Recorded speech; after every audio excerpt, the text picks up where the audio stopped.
I don't think we're going to see the big software vendors get kicked out. I think it's going to be these other little tools that do limited things that are maybe not so mission critical.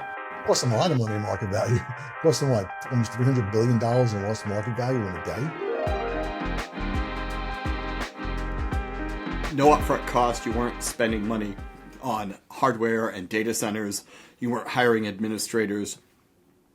There was literally no upfront cost. You could just pay your first month's fee, and Right. And tomorrow the system would be alive and up and running. It was almost instantaneous. I mean, the longest part of it was probably how long it took you to type in a credit card number to the vendor website. Exactly. And you and I have gone through the process of deploying these systems, between setting them up and hook them into your internal systems and setting up DR and allocating hardware, which could take months to find a spot in the data center for. And, what typically would take maybe 6 months for a large system, now you could do it in a matter of, I want to say, 10 minutes.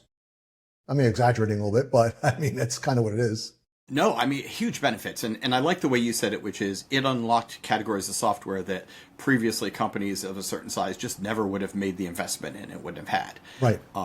Right. Let's talk about some of the challenges, because I think this starts to lay the groundwork for why people are predicting, the death or the decline of this industry. I think one of them is the licensing model, right? In the old school, you bought software and it was typically you paid an enterprise license, and as your company grew, you might have to put more storage and more compute behind it, but like you weren't paying more every time you hired a new employee.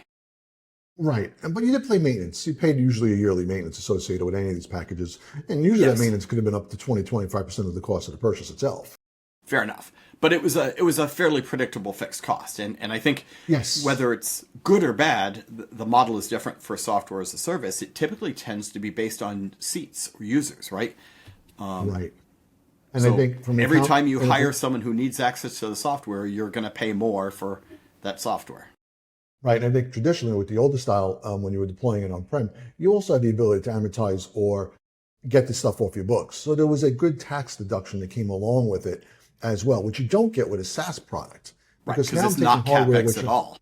It's not CapEx at all. So I maybe have a 3-year retirement period or accelerated retirement of 2 periods for hardware, which I'm writing all this stuff off along with all the people associated with managing it. So, there are significant tax benefits to running this stuff on-prem. It's just a nightmare and a headache. And I think, having a powerful package for a fraction of the cost, net winds up being, too beneficial.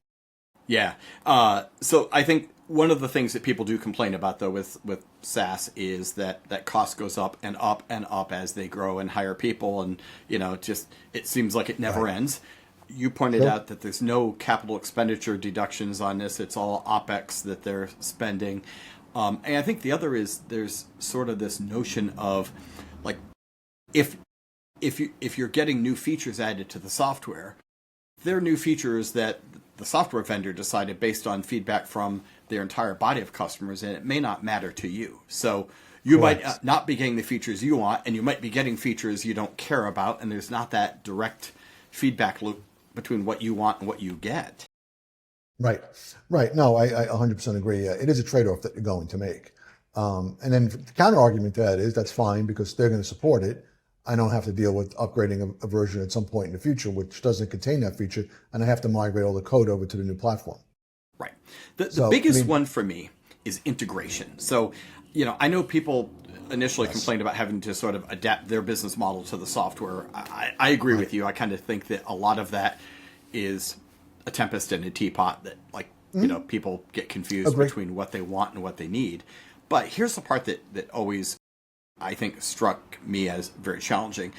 If, like any modern company, I'm running my business on 10 or 12 different software as a service packages, it's going to be rare for them to have direct integrations across those packages. And so a typical IT department spends most of their time stitching together data coming out of one into another, out of this one into that one, or extracting data from multiple and trying to blend it together to create reports. So just that sort of integration and data integration across multiple systems has always been a challenge.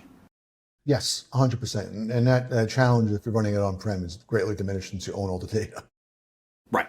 Right, exactly. And if you're on-prem, you have some degree of control over the schema, the data structure of that data. Whereas, Right. Yeah.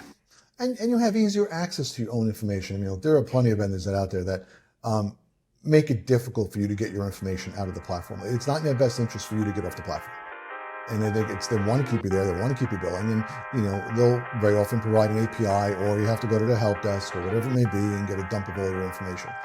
And it's a pain in the neck.